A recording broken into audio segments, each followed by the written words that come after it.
Ya. Bueno, muy buenos días, estimados y estimadas, a esta sesión del Club SIO del mes de agosto, donde vamos a tener una interesantísima charla respecto a lo que es la construcción de software, la construcción de soluciones basadas en software. Por lo tanto, le damos la más bienvenida, agradecer a nuestros partners que hacen, por supuesto, posible estas interacciones, especialmente a GTD, a Gux Technologies, a Proyectum y a partir del mes pasado se nos incorpora Concentrix, que es un partner con el cual estamos haciendo una alianza muy fuerte para todo el tema de la gobernanza de datos, especialmente vinculada a la implementación de la Ley de Protección de Datos, la 21.719, si mal no recuerdo. Nosotros estamos intensamente viviendo este proceso de implementación.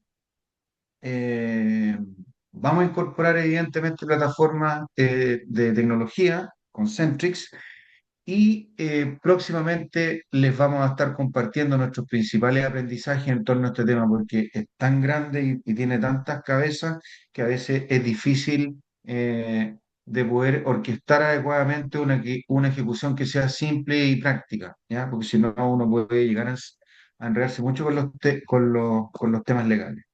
Bien, y ya estamos en el mes de julio, en esta charla que nos va a brindar César Maldonado. Él está a cargo de informática en esta empresa multinacional, AES que todos quizás conocen. Y hacia adelante, en el mes de agosto, vamos a tener ya un panel de conversación que lo está organizando Carlos Rojas el 27 de agosto, y ese es un encuentro presencial. El 23 de septiembre viene Gonzalo Yanedel, es una charla bien interesante porque nos va a hablar de cómo básicamente Walmart ha incorporado la inteligencia artificial, sobre todo para entender mejor a sus clientes y cómo ellos interactúan con los productos. Entonces nos van a hablar de vectorización de clientes, de vectorización de productos, son cosas sumamente interesantes y lo que se puede hacer con ellos. El 22 de octubre seguimos con un invitado especial de GTD en relación a ciberseguridad, y el 27 de noviembre, que es un encuentro remoto donde Pamela Maldonado tiene muchas cosas interesantes que comentarnos en Mutual de Seguridad. Nosotros estamos viviendo de cerca con ellos esta experiencia por otro proyecto que estamos haciendo muy interesante, que hemos ido hablando a través de LinkedIn sobre una plataforma que estamos construyendo para que los gerentes de sistemas puedan evaluar y mejorar la madurez de diversos procesos de gestión. Y aquí dejo a Carlos un minuto para que nos cuente sobre los eventos que hay que pueden ser de interés para ustedes. Adelante, Carlos. Ahí sí. ¿Me escuchan bien, no? Sí. Bueno, ahora en agosto, el 13 de agosto, tenemos esta actividad con unos partners que son brasileños que en realidad hacen eventos bien interesantes para CIOs que se llama For CIO, esa es la comunidad. Y el evento este año se llama No Return, la era de la actuación inteligente. Y eso va a ser, en la siguiente lámina está el- eso. El 13 de agosto a las 8 de la mañana, ya hasta las 2:30 de la tarde, un poco antes, o termina con un almuerzo esto, en el Hotel Reina San Santiago Hotel. Ahí está el QR para que se puedan inscribir y va a haber una keynote speaker que se llama Antonieta van der Meer, que nos va a hablar un poco de futurología, inteligencia artificial y todas las tendencias tecnológicas que están pasando hoy día. Así que, bueno, además de eso hay varios tracks más, hay interacciones entre CIOs, con proveedores, hay varias actividades de networking también internas, así que es una invitación gratuita a la cual pueden inscribirse y asistir. Así que todos invitados para el 13 de agosto. Le recomendamos este evento. Yo creo que es bueno que los gerentes de sistemas también amplíen la posibilidad de asistir a otras redes interesantes también como las nuestras, como ForCIO. Así que muy recomendado. Nosotros también recomendamos a otros que hacen cosas similares a nosotros porque el principal beneficiado son los CIO y esa es parte de nuestra misión. Así es. Nosotros publicamos el 10 de julio el resultado de los benchmarks de evaluación de proveedores. Agradecemos ahí a todas las personas que nos ayudaron a responder ese benchmark. La verdad que tuvimos muchas respuestas, creo que fue el récord de lo que hemos hecho en nuestra historia, más de 170 respuestas, lo cual es bastante bueno porque nos ayuda a tener una mirada más representativa de lo que pasa en el mundo de los proveedores. Y actualmente estamos encuestando capital humano. Es un benchmark también importante porque muestra también cómo se han ido moviendo las estructuras organizacionales eh, dentro de las áreas de TI. Es impresionante cómo han cambiado los diversos roles. Y así que les pedimos su ayuda para que respondan en este benchmark. De lo que les voy a hablar ahora es básicamente de un extracto que hizo Matías, que lo vamos a hacer juntos, porque a mí me gusta mucho este tema del benchmark de evaluación de proveedores, donde vamos a posicionarlo específicamente para el tema que va a hablar César, ¿sí? Porque César va a hablar principalmente eh, de la Software Factory, ¿no? Entonces, acá el gráfico que ustedes ven son las variables consideradas al evaluar un proveedor de desarrollo de software. ¿Ya? Nos vamos a centrar ahí, porque vamos a hablar de Digital Factory. Entonces queremos posicionar cómo están evaluando los CIO, sobre todo las principales variables técnicas y de mercado. Vemos que ha cambiado las principales criticidades de esta variable. Por ejemplo, ya la inversión y costo ha venido decreciendo en importancia, al igual que el cumplimiento de objetivos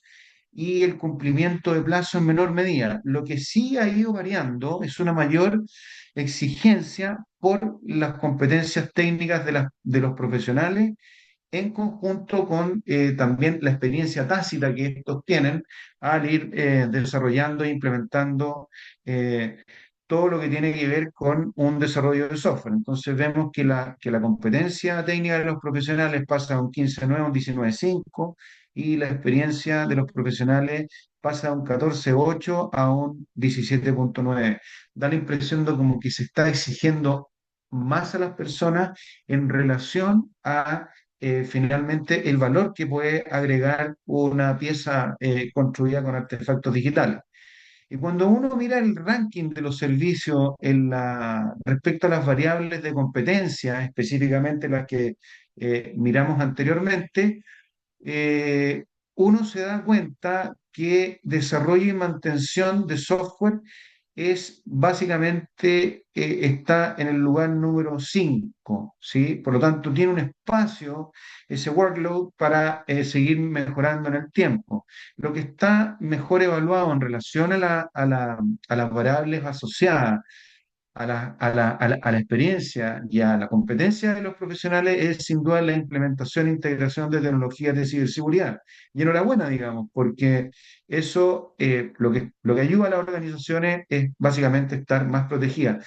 También la consultoría de I en conjunto con infraestructuras de IaaS y plataforma como servicio, al igual de consultoría en ciberseguridad, son tres workloads que básicamente están siendo bien evaluado en una escala de 1 a 7. Lo que principalmente hay un área de oportunidad es en el tema de conectividad a Internet, servicios administrados de usuario final, como por ejemplo las famosas mesas de ayuda. No son notas malas, no hay un rojo acá, ¿sí? Pero básicamente nos muestran dónde están los espacios a nivel de los distintos workloads en relación a la opinión que nos están dando ustedes en este sentido. Y cuando uno mira la evolución de las variables técnicas en lo que es específicamente el desarrollo de software, uno ve que la probabilidad de recomendación ha ido bajando. No obstante, si uno ve el resto de las variables, tanto de mercado como las variables técnicas, las dos variables de mercado son la inversión y costo y la probabilidad de recomendación, y el resto de las otras cuatro son variables técnicas. La inversión y costo, los CEOs han ido evaluando mejor en el tiempo esa variable que también es una variable de criticidad importante. Pero lo bueno es que ha mejorado la competencia de técnica de los profesionales y también la experiencia que estos tienen al involucrarse en desarrollo, mantenimiento y testing de software. Y enhorabuena, porque esas dos variables, como vimos en el gráfico, hace dos gráficos anteriores, son las variables críticas a las cuales el CEO le está asignando más importancia hoy. Así que eso sin duda es una buena noticia. Y cuando uno mira la evolución, digo, de las evaluaciones de estos proveedores que prestan servicio en desarrollo de software, en cuanto específicamente estas dos variables relacionadas con los profesionales, sus competencias técnicas y su experiencia, uno ve que si uno hace un corte dentro del benchmark de evaluación de proveedores y aísla a los proveedores que tienen presencia mundial y a otros que tienen presencia regional, los CIO nos están diciendo que en estas variables técnicas, esas empresas regionales y mundiales lo están haciendo mejor en desarrollo de software que las empresas locales. Así que ahí hay algo también, un área de oportunidad para las empresas locales para poder de alguna manera ir acercándose a cómo son evaluadas estas empresas que tienen carácter regional y mundial.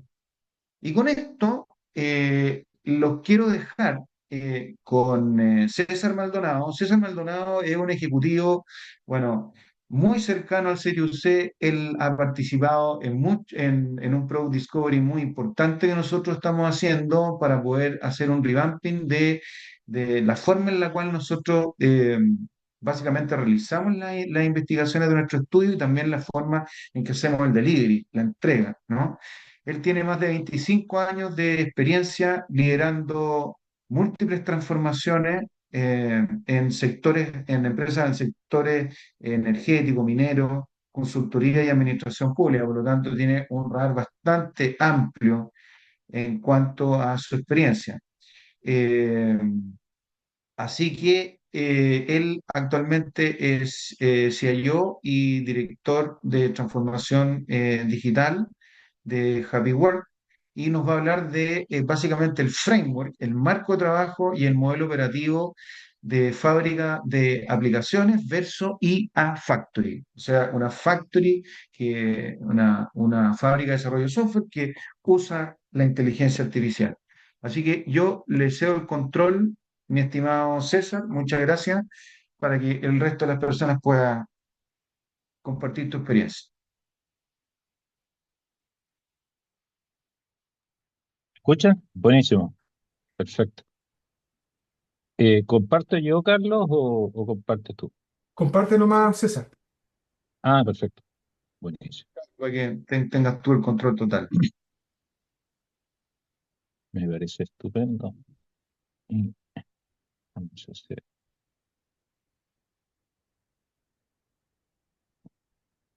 Me dicen si están viendo.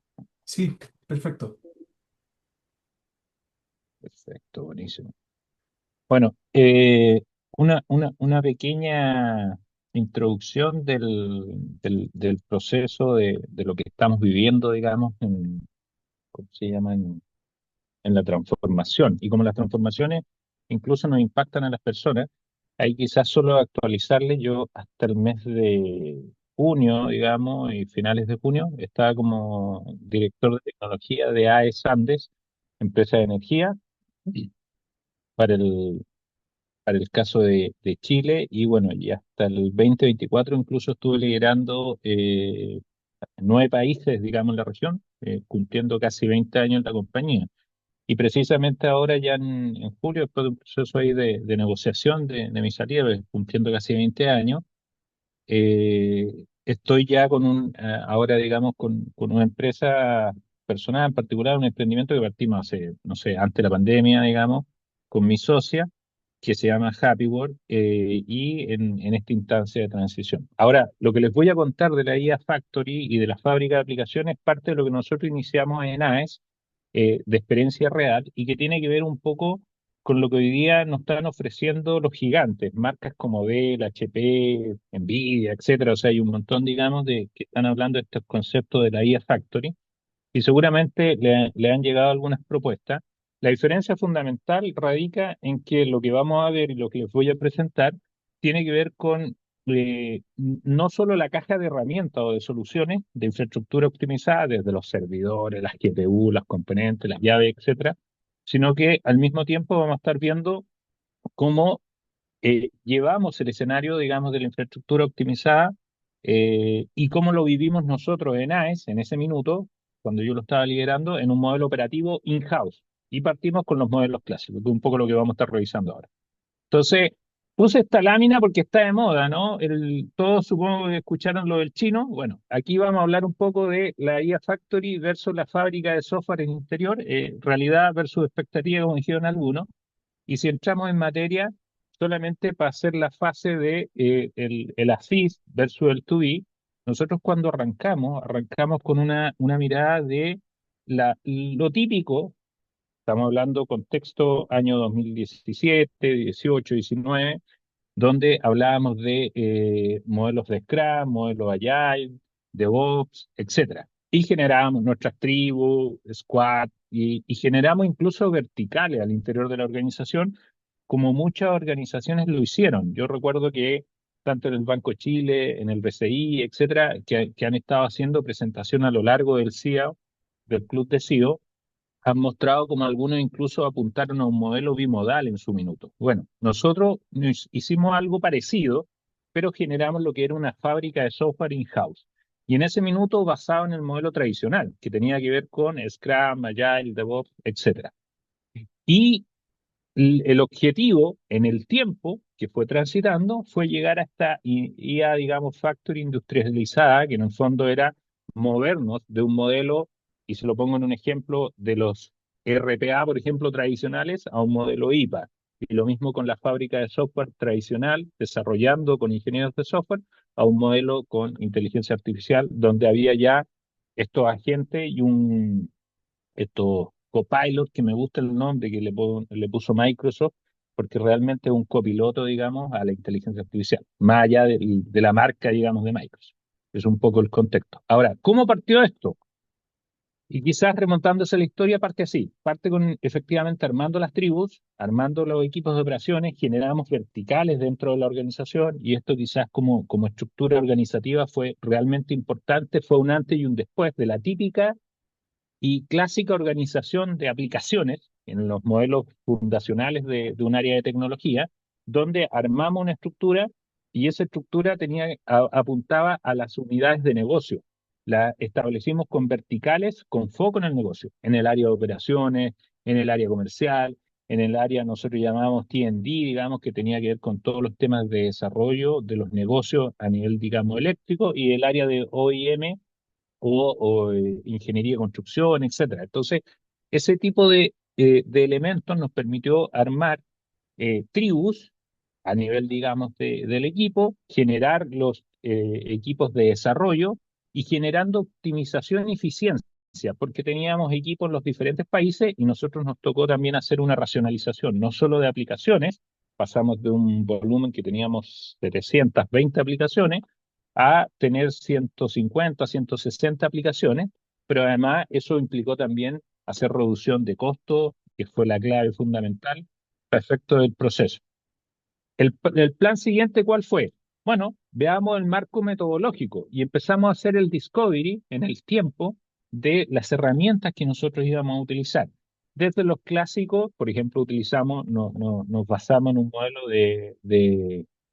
como parte del equipo de ingeniería más duro, digamos, en el mundo de la energía. Nosotros somos muy de los métodos de Six Sigma o de Lean. Bueno, utilizamos Lean, Inception, que nos permitía hacer como el discovery típico para efecto de poder mitigar y generar, eh, control, gestión, pero al mismo tiempo confianza, sobre todo con las áreas de negocio.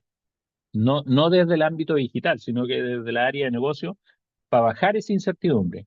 Y a partir de ahí, todo lo que nosotros traíamos del modelo clásico, Scrum, los Canvas, Agile, el Waterfall, etcétera, lo bajamos a un escenario mucho más simplificado, donde a partir de herramientas clásicas de Mural, etcétera, generamos los diferentes Project Charter y las transiciones para migrar las aplicaciones desde los legacy y llevarla a un escenario donde los owners o los business process owners, que eran los dueños del negocio, se hicieran cargo. Y ese era un gran tema también desde la IA Factory Legacy inicial, de lo que teníamos en el origen de la factoría a la IA Factory que nosotros queríamos proyectar. Y eso es algo que desarrollamos promedio, digamos, yo diría casi 2 años y medio en el proceso, porque había que no solo generar los bloques adaptativos, esto había que darle continuidad operacional al negocio, habían procesos que no podían detenerse, y eso implicaba de que todo esto que ya habíamos definido, habíamos capacitado gente del negocio, incluso en los modelos Agile y Scrum,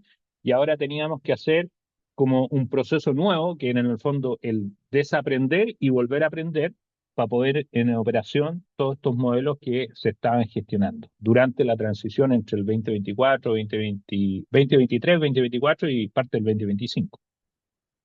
Ahora, ¿cómo llegamos a este escenario? Bueno, generamos algunos despliegues, generamos bases donde incluso la propuesta de cara al negocio era reducir toda esta variabilidad en términos de costos de mantenimiento, soporte y estandarización incluso de los lenguajes. Cuando nos encontramos con diferentes culturas y diferentes países, teníamos unidades en Argentina, unidades en Colombia, unidades en Chile, unidades en Panamá, en Dominicana, en El Salvador, donde habían diferentes tipos de software y diferentes sabores. Por lo cual, a propósito incluso de la ciberseguridad, se hacía, digamos, muy costoso el mantenimiento, se hacía costoso el desarrollo y ni hablar, digamos, los cambios que el negocio empezaba a pedir con mayor velocidad y agilidad. Por eso la importancia de estandarizar y racionalizar al mismo tiempo.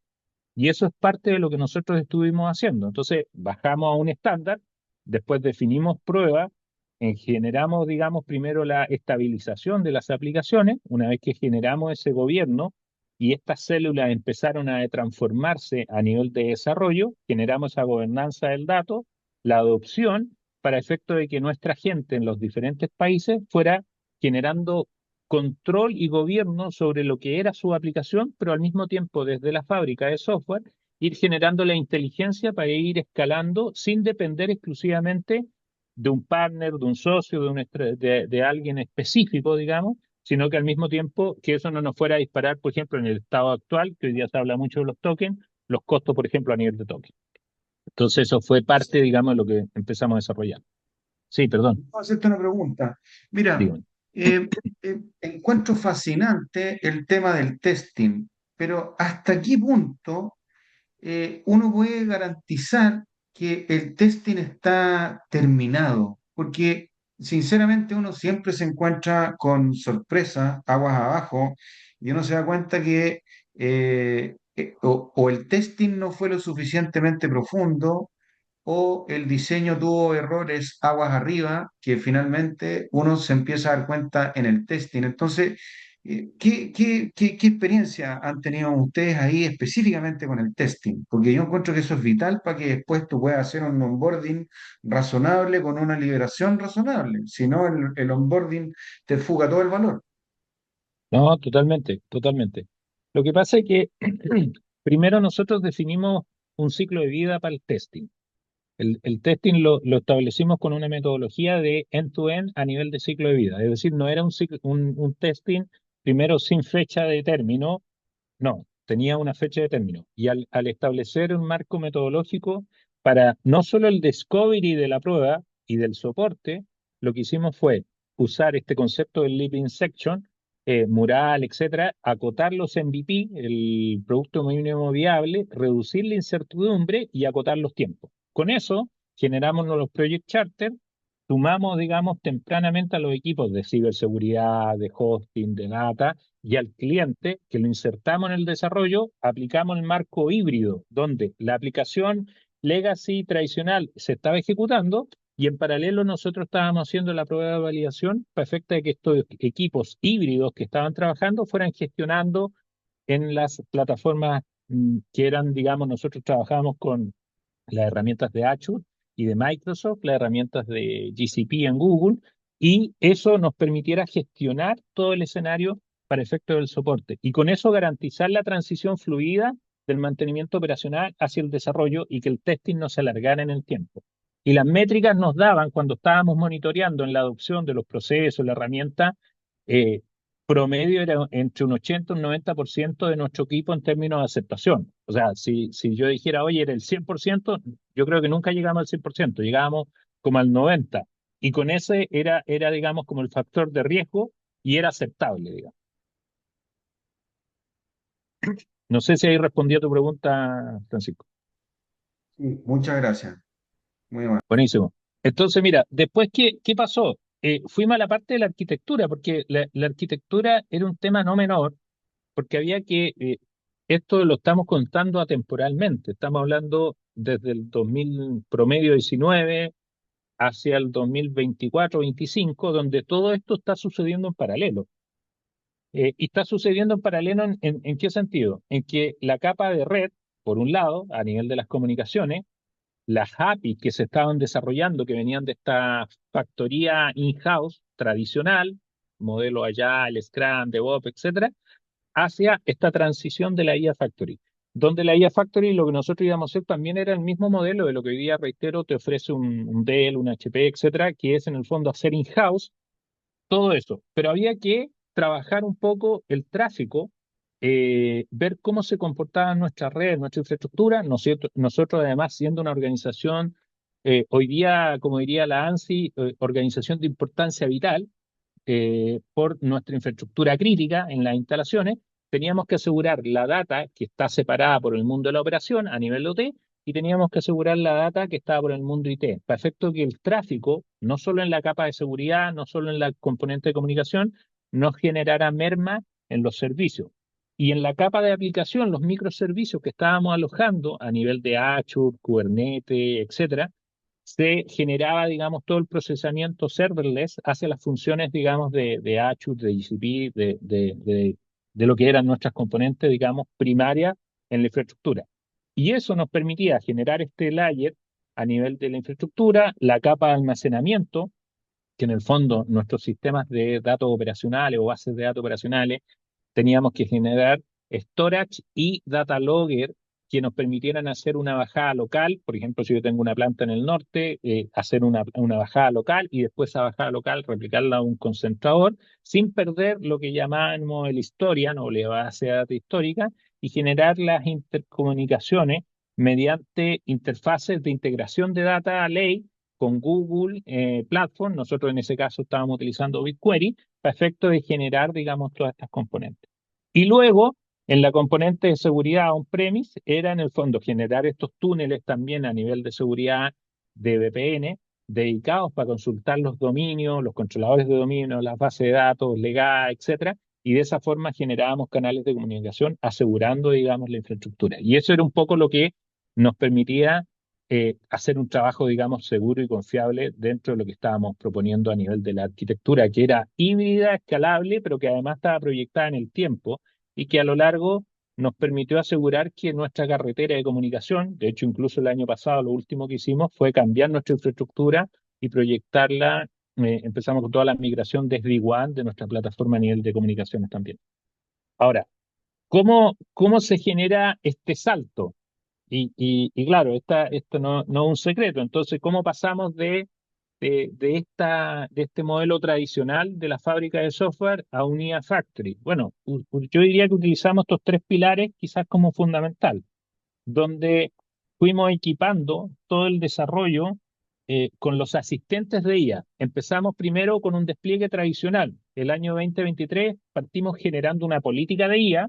Cuando parte todo el tema de la IA generativa, etcétera, y todo el mundo está, nosotros partimos con una política base de IA para la compañía a nivel global y mundial. De eso empezamos a generar capacitaciones, empezamos a generar entrenamiento y nos volvimos un poco locos porque dijimos, oye, vamos a generar componentes, llegamos a un acuerdo con Microsoft, utilizamos particularmente Copilot al inicio y liberamos el agente de Copilot como agente, como copiloto, para efecto de que todo el mundo pudiera tener acceso. Había gente que no se metía, que no participaba, etcétera. ¿Cuál era la importancia de eso? Era que no solo nuestros desarrolladores tuvieran el asistente de IA, como GitHub, Copilot, etcétera, sino que al mismo tiempo tuviéramos un acelerador para que nuestros clientes, nuestros usuarios también fueran consumiendo. Y eso permitió generar sinergia. Hay áreas que por supuesto nunca lo hicieron, nunca lo desarrollaron, y con el tiempo, pasado el año 23, nosotros redujimos licencias, llegamos a tener un 33% de la organización con licencias de Copilot, que pasamos de tener un 50 al principio, esa fue una negociación que hicimos con Microsoft, lo redujimos a un 33, terminamos como en un 25%.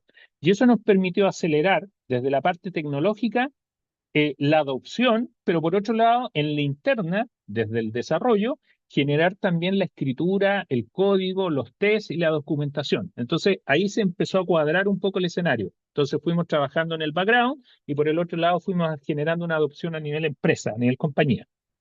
Y después generamos este segundo pilar o segunda componente donde modificamos la arquitectura, lo que nosotros ya habíamos trabajado, que yo les mencionaba anteriormente. Bueno, generamos una arquitectura de microservicios para poder incorporar estas bases de datos vectoriales, generar los conectores RAG y permitir que las aplicaciones consultaran información no estructurada, esto en tiempo real, que era para nosotros, por el core del negocio, por el tipo de negocio, nosotros reportábamos al coordinador eléctrico, por ejemplo, teníamos que reportar la información de nuestro sistema de escala y la idea era que esa información no estructurada y que estaba en tiempo real fuera casi en línea. Entonces, todos esos elementos los fuimos alimentando con nuestros sistemas, nuestras bases de datos, pero en este modelo de microservicios que generamos con estas capas. Y la tercera componente, que fue como ya la cereza, digamos, o la guinda, digamos, fue establecer estos agentes de workflow a nivel agéntico, donde empezamos a agregar agentes de inteligencia artificial que los empezamos a desarrollar en conjunto con el negocio, con el área de ingeniería y desarrollo, con el área de operaciones, con el área comercial. ¿Y cuál es la idea? Que no solo se respondieran las preguntas clásicas o básicas, sino que empezaran a ejecutar transacciones a nivel de APIs y desarrollar soluciones. Tanto así que el último desarrollo que se hizo este año 2026, antes que yo saliera ahora en junio, fue que desarrollamos una API a nivel, digamos, del equipo comercial de cara al coordinador eléctrico y generamos con $120 una solución que nos generó un rédito de casi $1 millón de beneficio por información que nosotros hacíamos a través de provisiones de cara a información que era sensible de cara al coordinador eléctrico. Entonces, de verdad era sumamente potente el resultado que se estaba logrando. Voy a hacer una pregunta, don César. Si puedes Diga. volver a la lámina anterior. Hay una preocupación que es muy relevante respecto al desarrollo o el diseño de los agentes, el que es el consumo de los tokens. ¿Estos agentes, ustedes los desarrollaron de manera local para optimizar el consumo de los tokens o cuál fue la estrategia que usaron para poder mantener el control sobre eso? Porque estos Al- agentes al- consumen tokens. no, total. Al principio hicimos ambos. Jugamos, jugamos con ambos. Partimos consumiendo lo que había en línea. Y ahí, por eso dije, partimos nosotros con Microsoft, con Copilot, pero incluso lo que desarrollamos y empezamos a desarrollarlo a finales del 2025 fue una alianza con Google, utilizamos agente de Gemini, utilizamos agente de Copilot, e incluso ahora en unos acuerdos que se estaban firmando ya en Estados Unidos a principio de año, empezamos a hacer pruebas con Anthropic de Cloud. Entonces, Ya. consumimos token de Anthropic, consumimos token de Google y consumimos token de Microsoft. La verdad que el que mejor nos dio resultado inicialmente fue el de Microsoft de cara al desarrollo de software en la componente de lo que era el GitHub Copilot, para efectos de desarrollo de software, así como muy de cara al end user, vamos a decirlo así.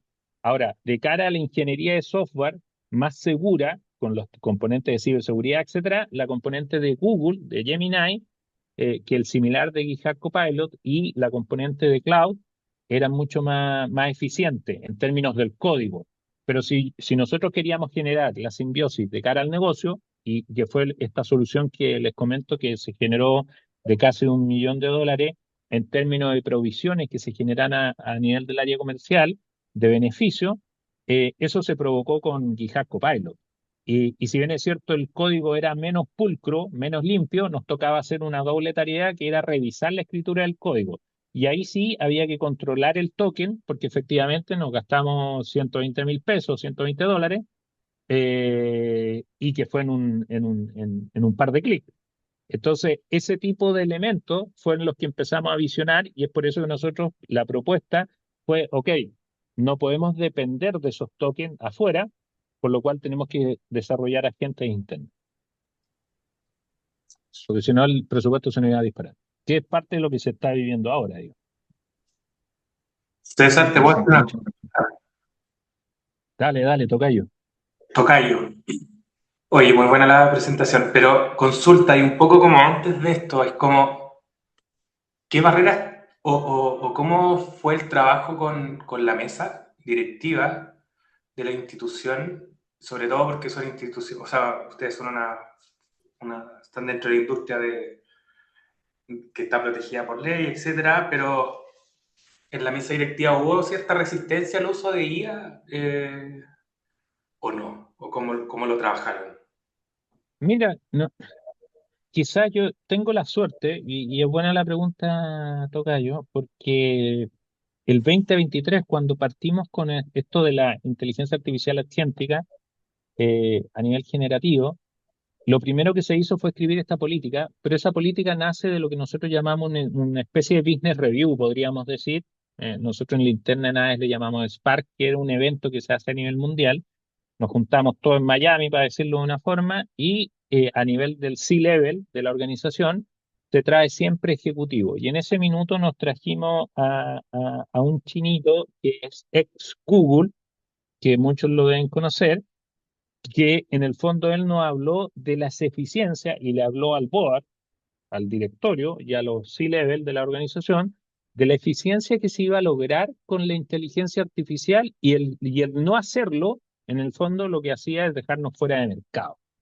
Al generar ese engagement con este ejecutivo, permitió de que cuando nos sentamos a escribir la primera política, la primera versión, porque ya ha tenido varios cambios la versión, la primera política de IA, de consumo de IA consciente dentro de la organización, en el fondo se entendió de que no había que limitarlo, había que controlarlo, gestionarlo y gobernarlo, pero no limitarlo. Y es con eso que se hace el cambio, César, de mindset desde el board. Y la otra pregunta, y con esta termino, es cómo las otras áreas de la empresa se han incorporado a la IA más allá de la Software Factory. Oye, súper bueno. Y mira, yo voy a decir que cometí un error positivo porque me puse a evangelizar. Partí el 2023, implementamos herramientas primero controladas. Nosotros antes utilizábamos, por ejemplo, DocuSign, y después migramos a otra herramienta eh, que nos permitía, similar a DocuSign, hacer, digamos, firma electrónica para documentos internos. Y la idea era establecer workflow. Y a partir de ahí compramos una herramienta global corporativa que la implementamos en todos los países del mundo. A mí me tocó hacer el delivery, digamos, en la región, particularmente acá en Chile, parte en Colombia, en Argentina, y era Ironclad. Y con Ironclad lo que hicimos fue generar bot de inteligencia artificial, y empezar a desarrollar la primera cercanía hacia esa adopción. ¿Para qué? Para cargar documentos, temas legales, y esto se hizo mucho con tres áreas clave fundamentales. La organización digital, que me tocaba liderarla a mí, el área de recursos humanos y el área legal. ¿Por qué? Porque de esa forma establecimos todas las componentes de compliance para poder desarrollar una metodología y un modelo donde modificábamos de alguna manera las reglas del juego, pero dejábamos ciertos lineamientos para que la gente empezara a explotar eso. Ahora, ¿por qué ese cambio? Porque después, cuando empezamos a hacer adopción, pasamos de hacer las típicas grupos de champion, empezamos a desarrollar champion de uso de Copilot y empezamos a hacer varios talleres. con ejemplos, oye, cómo hacer eficiente el correo, cómo preguntarle al Copilot, que te muestre la agenda, los típicos. Después empezamos a hacer y drill down de eso y bajamos. Oye, con áreas de recursos humanos, ¿cómo yo puedo capturar, no sé, 100 currículum, meterlos con el job description y a partir del job description que me entregue una terna con candidatos? Y eso empezamos a mostrar resultados. Entonces, empezamos a hacer ejercicios y workshops, que me tocó a mí hacer varios de esos, de hecho, personalmente, eh, para efecto de que soltaran la mano y ejercicios prácticos. Eran casi cápsulas en real time de 25, 30 minutos, no eran más que eso. Y el año pasado y a principios de este año, lo último que hice fue un taller, por ejemplo, al área comercial. ¿Y por qué digo que cometí un error positivo? Es porque, claro, le abrí este mundo de ya GitHub Copilot, cómo se ve, mostramos cómo hacer código sin saber hacer código.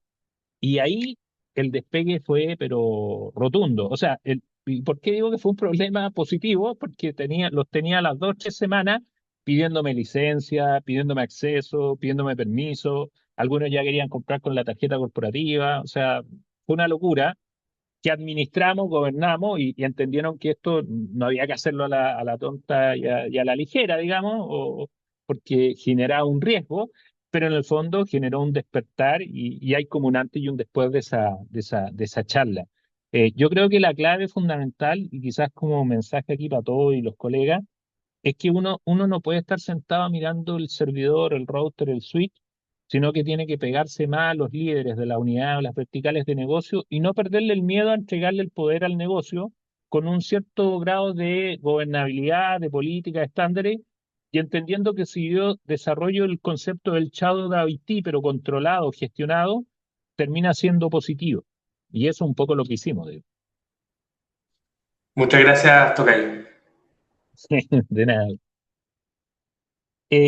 Bueno, y pasando quizás a un poco a la arquitectura y al objetivo de cómo llegamos, digamos, de esta orquestación y generar, digamos, de alguna manera el objetivo de hacia dónde nos introducíamos con estos componentes críticos para poder operar la IA a escala, fue en el fondo generar, como le contestaba, digamos, ahí recién a César, generar incluso, ¿no?, estos workshops. Y estos workshops tenía que ver, empezamos a generar en nuestro SharePoint interno, generamos un SharePoint dedicado a la IA, a los champions empezamos a darle más protagonismo y empezamos a generar un repositorio centralizado para controlar versiones de PROM, generamos PROM de ejemplo, generamos talleres de PROM, hicimos modelos y fuimos liberando de alguna manera y no que quedara solo en el área digital o tecnológica, sino que de cara al negocio para que el negocio, el área logística de supply chain, el área de operación, el área de ingeniería, recursos humanos,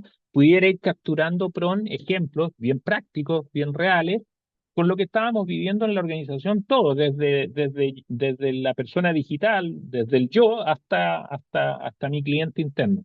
Y de esa forma generamos este modelo y generamos como una escuela o una ingeniería de PRON interna.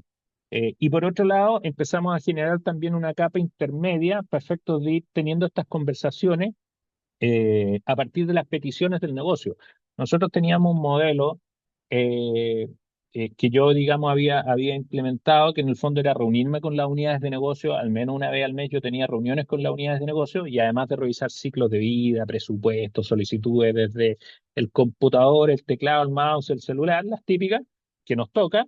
Bueno, era también, ok, oye, hagamos una intercepción de cuáles son tus dolores, cuáles son tus peticiones y empezar a meternos un poquito. Y ellos, las unidades hacían su business review y nos invitaban, yo iba con mi equipo y iba con mis reportes más directos, no iba con todo el equipo, iba con mis reportes directos y iba a ciertas reuniones que eran más estratégicas, más tácticas del área comercial, del área de operaciones, y eso nos permitía generar una sensibilidad para efecto de que tomáramos los datos de esas peticiones que ellos a veces no nos hacían la petición directa, sino que nosotros, por nuestra capacidad más bien sistémica, en el fondo, por nuestra malformación, diría yo, ingenieril, nos permitía hacer la detección, enmascarar esos datos, generar soluciones y a partir de ahí generar propuestas.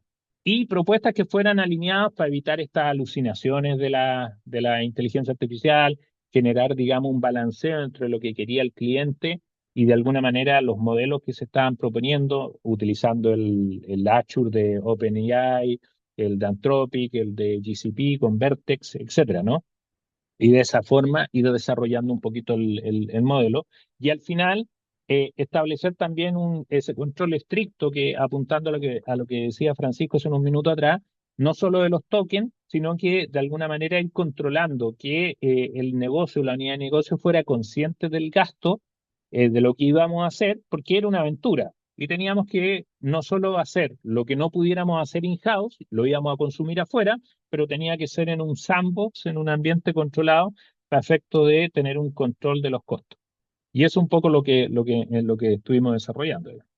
Ahora, de cara quizás al modelo, podríamos decir, desde cómo hacíamos el control, yo creo que aquí la clave es que la IA, y como cualquier software, aplicación o servicio, si no hay un control, si no hay un gobierno y si no hay una línea práctica ejecutiva declarada y no hay una matriz de ello, eh, no, de verdad no fluye, no fluye. Entonces, el tener por el lado del desarrollador o por el lado del equipo de fábrica o de software, la trazabilidad del código desde los PROM, las versiones, los modelamientos, que lo que sería un modelo clásico no cambia mucho, no dicta mucho hacia la IA.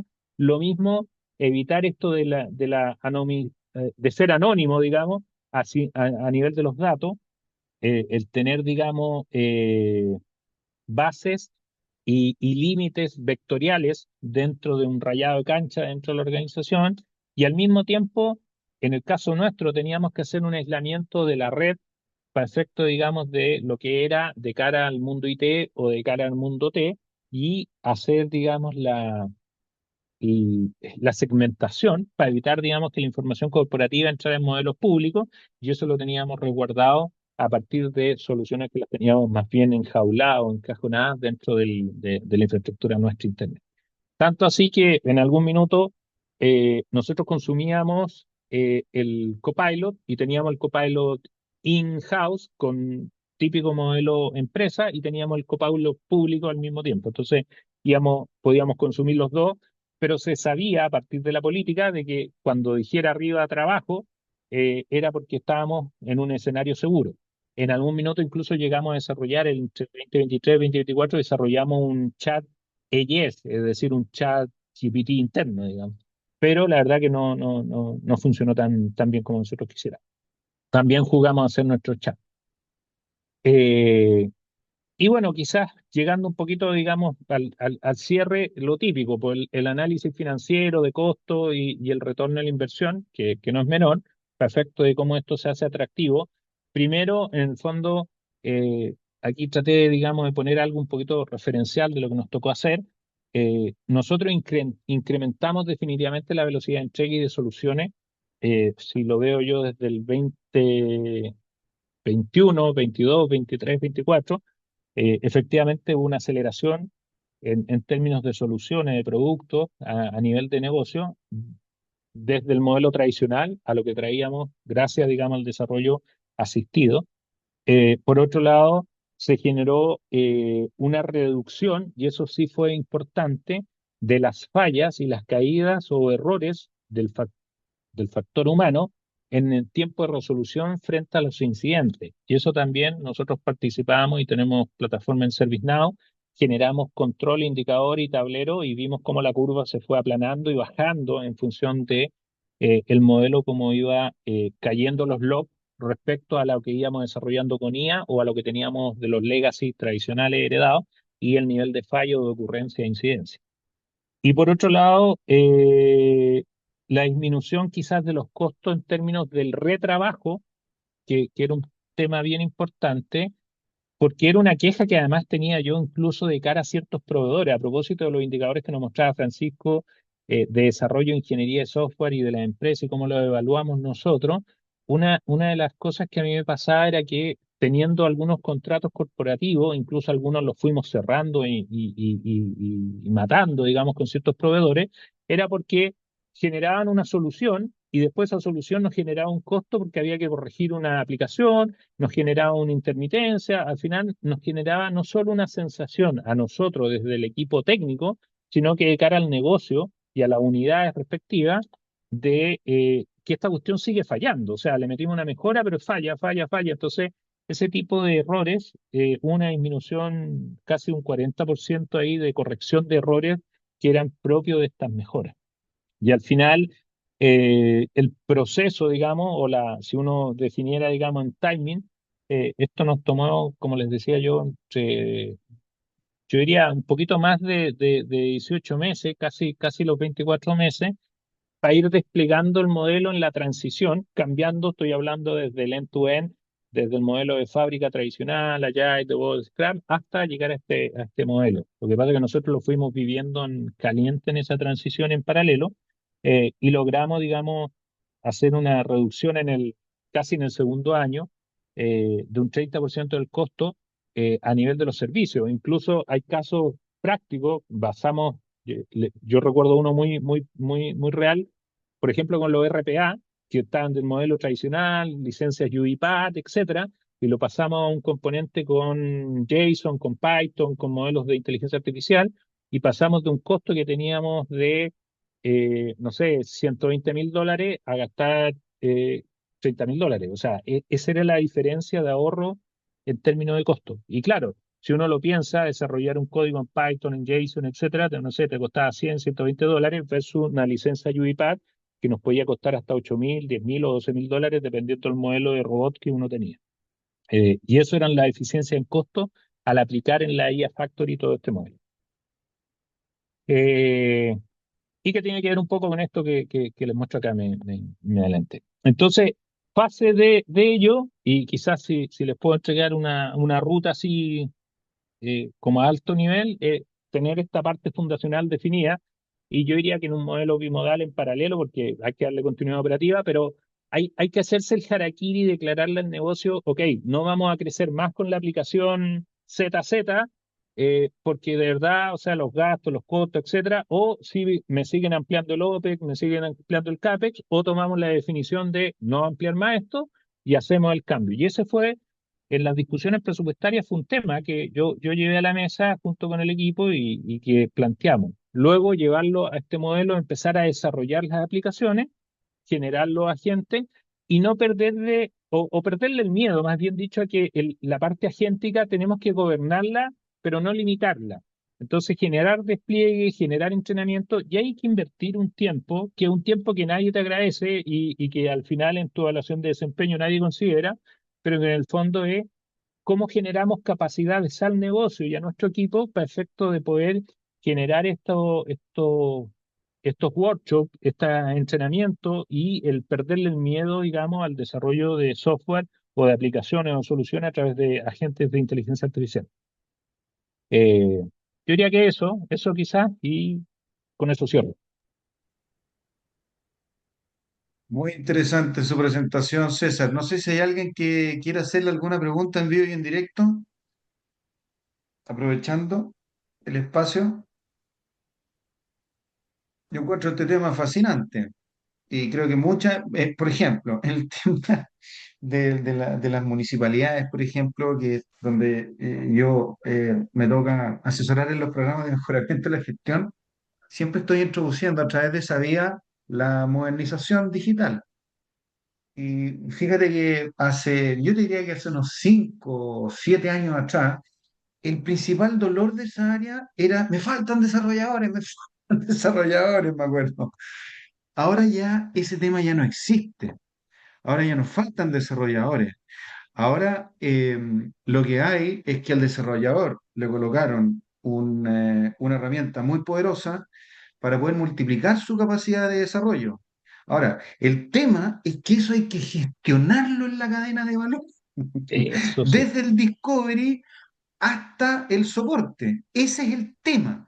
El tema es que ahora tenemos la oportunidad sin igual de elevar, sin duda, la calidad del diseño y el desarrollo del artefacto digital para que produzca valor, pero también no olvidarse que hay que gestionar ese ciclo de vida de esa pieza digital que estamos poniendo en operación. Muy importante. Por eso es que eh, es muy relevante, por ejemplo, conocer marcos actuales como ITIL 5, porque ahí viene, pero súper bien establecida la cadena de valor, desde el discovery hasta el soporte. Hay una persona ahí que tenía un comentario o una pregunta para hacer. Por favor, adelante. Tocayo, nuevamente yo. ¿Aló? Sí, te escuchamos. Mira, un poco un comentario. Yo trabajo en una institución de educación, entonces son muchos los desafíos que existen y estamos implementando varias, varias optimizaciones, etcétera. Y un poco he leído varios artículos internacionales que hablan del error que la industria estamos cometiendo de incorporar la IA como otro software al final y que la estrategia parta desde el mundo o sea, desde el área de las tecnologías. Mm, Y estamos en ese análisis un poco y estamos tratando de escalar un poco la herramienta y que, en definitiva, claro, nosotros orquestamos ciertas automatizaciones, ciertos agentes, nos preocupamos un poco de la protección de datos personales, etc. Eh, pero hoy día estamos escalando y poniendo en valor en las distintas áreas el uso de inteligencia artificial, desde las herramientas como de ofimática hasta un posible desarrollo de software en su etapa muy temprana, como de generar prototipos, etcétera, que nosotros lo vemos como un beneficio porque te modernizan o te aceleran un poco el documento de requerimiento y te lo hacen un poco más tangible. Eh, Primero es como la pregunta es cómo tú ves eso y si acaso tú en tu empresa lo han visto, como hay alguien más dentro de la institución que no sea del área de las tecnologías, que esté orquestando, apoyando, nutriéndose de la información que cada día es mayor. mm. Eh, y lo otro, que yo lo veo como un riesgo, un poco tú lo hablabas al principio de la cantidad de software que tenía in-house al principio, hoy día como eso ha disminuido. Y para mí esto es una percepción, pero la IA nos puede volver a tener una N cantidad de software por la facilidad de desarrollo, por todas las mejoras que uno puede observar. Eh, y no tengo la respuesta tampoco de que si eso podría ser así y si lo has visto, cómo han mitigado ese riesgo. Perfecto. Eh, Voy a partir por la segunda pregunta y te voy a contestar, sí, van a crecer las aplicaciones. Eh, Porque ya lo estamos, de hecho, yo ahora que estoy dando un paso al costado, pero ya lo estamos viviendo, efectivamente, partimos con nuestro portafolio, no sé, llegamos a reducir y a tener 120 aplicaciones, que fue el máximo de reducción. Pasamos de 750 a 120 aplicaciones a nivel, digamos, de la organización y con eso logramos reducir la infraestructura. Cerramos data center, yo cerré data center en Brasil, en Argentina, en Colombia, en Puerto Rico, en México. Reducimos y hicimos una reducción de infraestructura bien importante.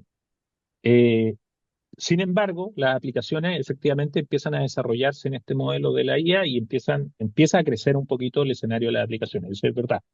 Ahora, creo que la clave, ojo, no es limitarlo y tenerle miedo a que va a crecer. Va a suceder, pero al igual como ha pasado con todas las soluciones tecnológicas, incluso con el Internet, en algún minuto yo creo que esto no se puede limitar, hay que abrirlo y después empezar a cerrarlo.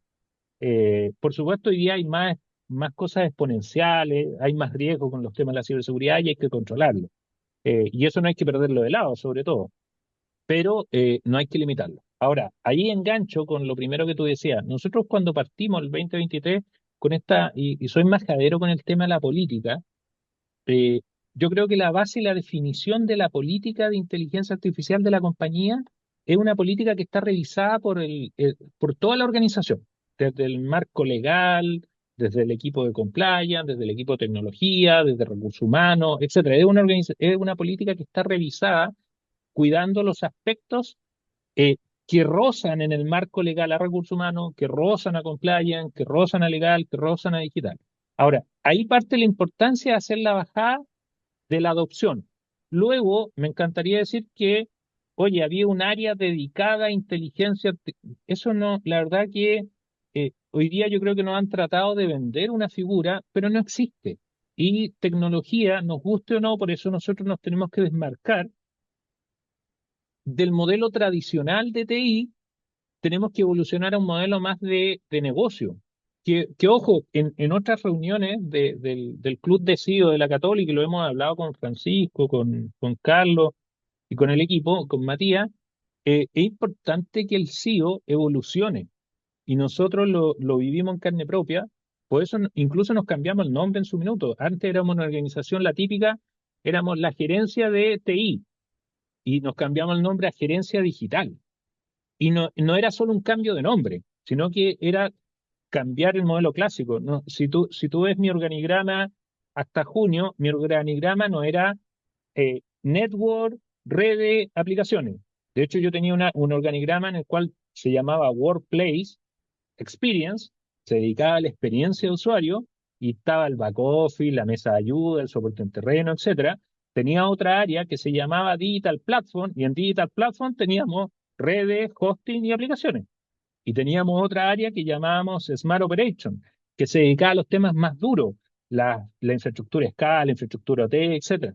En otra charla a lo mejor les puedo explicar un poquito en el modelo. Nosotros cambiamos ese modelo y lo cambiamos en el 2017, precisamente para poder enfrentar los desafíos.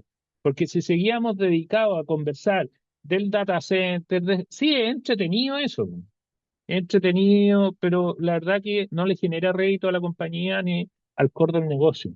Y es por eso que logramos tener la capacidad, Tocayo, de que fuéramos el referente, no por la componente digital o por ser digital, sino que éramos los que conversábamos en humano con la área de finanzas, con la área comercial, con la área de operaciones, con la área de recursos humanos. Y como digo yo, mi mejor amigo es el CFO. Entonces nos sentábamos y todos tenían miedo de ir a hablar con el CFO, pero yo la verdad que iba siempre con el CFO y por supuesto lo tenía contento desde que le ponía su iPhone del último momento, pero al mismo tiempo le pedía apoyo y lo apalancaba. Entonces uno tiene que ser un poquito más táctico y estratégico en ese modelo y no quedarse con el paradigma o el estereotipo de que debería ser digital o no. Lo que sí hay que desprenderse.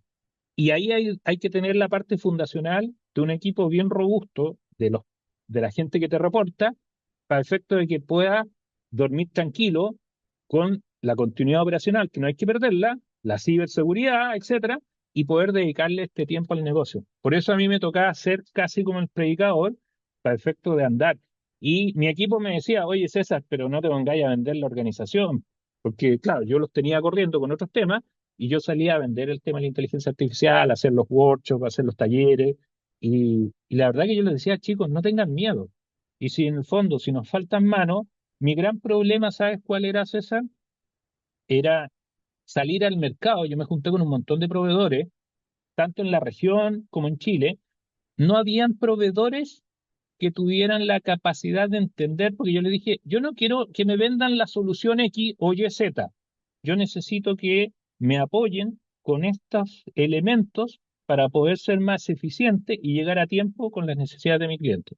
Eso es lo que más me costaba llegar con los proveedores. Algunos lo entendieron, por ahí hay algunos proveedores que después, si hacemos ahí un chat, por ahí está mi correo, me pueden escribir, yo les puedo pasar los nombres para decir son los que me parecen a mí proveedores que entendieron. Y son proveedores más chiquitos, más de nicho, más específicos, y que me ayudaron en algunas cosas para poder acelerar y en otras para hacerse cargo de algunas cosas más de continuidad operacional. Y eso que era como el commodity no se transformara en un problema.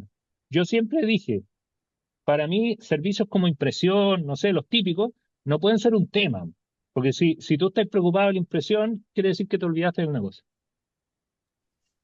Y la última Muy consulta, bien. César, es que nosotros estamos en una etapa muy inicial y un poco a mí me gusta más aprender de los errores que ver los beneficios que han tenido. ¿Qué errores cometieron que si volviera Oye, atrás dirías, esto no hay que hacerlo, así como por nada? chuta, cometimos varios. Eh, y varios errores.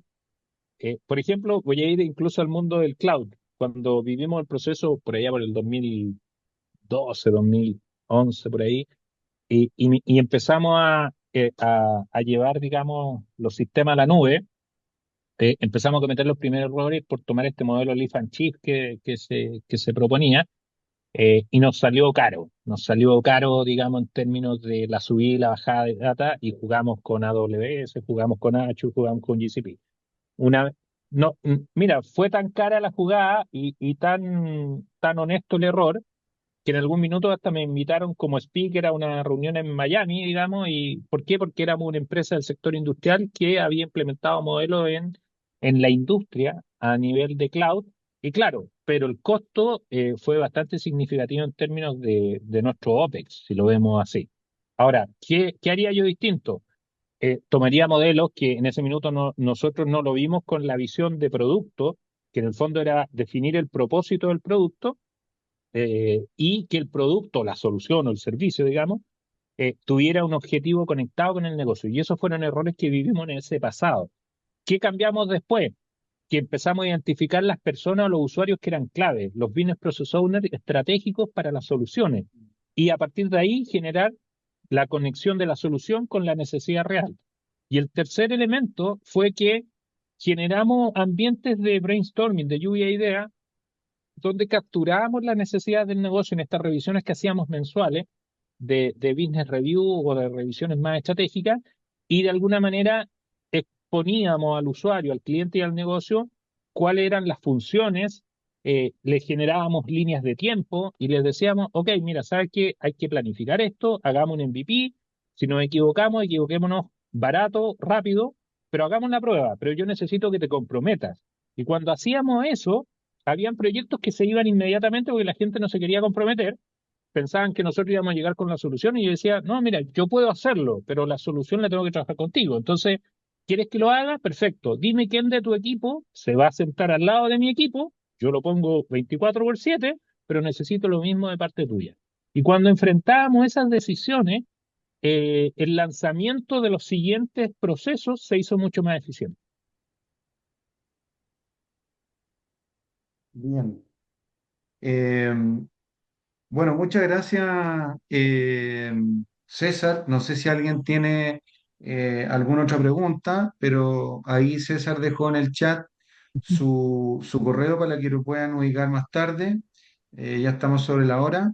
Sí, Francisco, Así que muy yo por interesante. acá, Ah, ya, sí, Ricardo, yo por por acá, favor, Ricardo, solo, adelante. solo unos minutitos. Primero también para agradecerle a César por la charla. Yo creo que fue bien interesante abrirnos un poco la cabeza. Yo trabajo en Grupo SAESA, industria hermana, Ya. en algún minuto. Y lo interesante de esto que tú lo recalcaste y también lo quiero mencionar sobre el gobierno. Yo creo que una de las cosas interesantes que hay que trabajar, y una de las cosas que se hace difícil, es justamente el gobierno, porque la sensación y la moda nos pasaron con todas estas olas interesantes en la tecnología que se vuelven sensación y moda, y todos quieren salir corriendo a trabajar con ella. Es correcto. Y en ese sentido, me gustaría un poco entender, César, cómo hicieron ese gobierno principalmente, porque claro, hablaste de la política que habitualmente es el deseable que uno quiere tener, pero después en el concreto, cómo fueron gobernando, porque tu homólogo César también habló de la organización y cómo esto eventualmente se fue expandiendo, porque tú dijiste en algún minuto, oye, generamos harta licencia, después eso se retrotrayó un poco hasta llegar a un balance, digamos, de trabajo, y cómo esas manos también que el negocio, cuando tú fuiste en la venta a promocionar esta tecnología y de cierta manera captar personas entusiastas que se embarcan en este desafío, también fueron manos para desarrollar y justamente como, entre comillas, como área digital o tecnología, poder regular los estándares, la forma en que ellos tenían que hacer el desarrollo para que eso fuera, de cierta manera, fueran como un núcleo en el desarrollo y esta fábrica de IA digital. No, buenísimo. Gracias, Ricardo. Mira, la venta, voy a decirlo así, partió con algo que hoy día se repite y hace más eco con el tema de la inteligencia artificial, pero que nosotros ya lo habíamos pensado, y en el mundo nuestro, tú lo vas a comprender rápido, es el tema de la data. Sobre todo cuando tú hablas, por ejemplo, con el área de operación, oye, la data histórica, oye, sí, porque queremos hacer un proceso de smart maintenance, la parada de planta en términos de generación, etcétera. Sobre todo hoy día que estamos pasando de la transición energética del mundo de la energía de un modelo tradicional a un modelo de energías renovables, eólico, solar, BESS, etcétera. Bueno, las herramientas, curiosamente, cuando hablamos de los sistemas más neumáticos, etcétera, teníamos, no sé, 500 tags de información. Cuando pasamos a los sensores que tenemos hoy día con elementos de los BESS, eólico, solar, estamos hablando hasta de 120.000 sensores. O sea, esa es la diferencia en términos de tags y de sensores. Entonces, cuando hablamos de data, empezamos a hablar como de petróleo para el gerente de operaciones, para el director de operaciones. Entonces fuimos primero a hablar al directorio de operaciones, al director de operaciones. Luego, en el modelo, cuando bajamos el modelo de gobierno, nosotros dijimos, ok, vamos a empezar a estudiar. Tomamos, de hecho, este modelo de Lean Inception, que en el fondo nos permite cómo conectar la estrategia de la empresa con la ejecución. Y empezamos a hacer estos quick wins, estos entregables con este modelo de MVP, perfecto que ellos lograran hacer, digamos, durante, no sé, el día uno, una alineación estratégica. Y empezamos a hacerle talleres, incluso nos tocó capacitar en algo que nosotros de alguna manera sistémicamente sabemos, manejamos por deformación, digo yo, pero en el fondo lo llevamos al negocio. Y a veces creemos que el negocio opera en un modelo, pero que de verdad no existe muchas veces porque se dedican a otro foco y la verdad que quizás no les corresponde simplemente. Entonces, bajamos del modelo de establecer esa mirada más estratégica a llevarlo a una estructura y desarrollar quick wins. Y esos quick wins se los llevamos al negocio. Y le empezamos, no era que yo andaba vendiendo libros, sino que en el fondo le dije, ok, declaremos cuál es la visión estratégica, alineémosla a la estrategia del core, en el caso nuestro de AES. Una vez que hacemos esa bajada, ¿cuáles son los cinco, no 10 ni 15, cuáles son los cinco elementos críticos que te está pidiendo el gerente general? Y ahí hacíamos el qué, el por qué, el para qué, los clásicos, ¿no? Hacíamos la bajada y después le decíamos, ok, de esos, dime uno o dos, no más, uno o dos, ya le habíamos pedido que lo redujera a cinco, dime uno o dos, y en uno de esos enfoquémonos. Y con eso priorizábamos, porque además eso se abría para el área de operaciones, para el área comercial, entonces al final igual terminábamos con un listado relativamente grande, pero en el fondo priorizábamos el objetivo para hacer, primero para generar confianza además, porque si toma el que mucho abarca, poco aprieta, entonces teníamos que hacerlo bien práctico, y con eso generábamos un proyecto, y ese proyecto lo controlábamos, generábamos un gobierno y generábamos el típico modelo de project management, para efecto de tener una definición, setear las expectativas y al mismo tiempo un plan de comunicación activo, por el cual íbamos haciendo la revisión y bajábamos de ese MVP a un caso real y ejecutado. Y esa fue la forma de ir gobernándolo, transitando en un modelo, yo diría tradicional, pero un poquito más ágil y de una comunicación activa, no pasiva con el cliente, con el negocio, generando propuesta de valor, definiendo una estructura de costo y de tiempo y generando un criterio de parada para efecto de decir, ok, el gobierno que está definido, vamos a decir, estas son las métricas, estos son los esperables y si estás de acuerdo, hacia eso apuntamos. Porque además, una vez que empezaban a haber beneficios, algunos se ponían golosos. Entonces empezaban a decir, Sí, oye, pero claro. dame. Claro, yo decía, ok, pero mira, tengo otros 10 en cartera, entonces tengo que terminar los otros 10. Una vez que termine, vuelvo contigo mientras disfruta de lo que ya logramos. Sí, y ahí César, Muy interesante, César. Gracias a todos por sus preguntas. Lo que se desprende de esta conversación claramente es, bueno, cuál es la cintura que tenemos para ir manejando las transformaciones, ¿ah? Porque también hay un tema de gobernanza de la IA, pero todos estos temas de gobierno tenéis que de alguna manera orquestarlos con el sistema de gobierno corporativo de las organizaciones, porque si la IA se gobierna en ausencia de ese esquema corporativo, ya esos son riesgos de fugas de valor.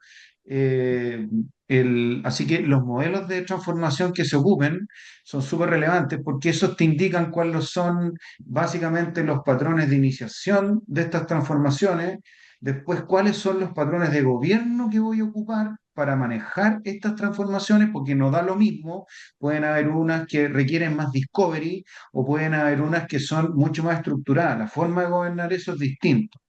Y después, bueno, en función de eso, cuáles son los patrones que voy a usar para la implementación en función de las complejidades que estoy abordando. Muchas gracias, César, por tu presentación Ahí les y dejé un dejarlos libro que les invitados. recomiendo, el de Paulo Caroli. Nosotros lo usamos en 2019.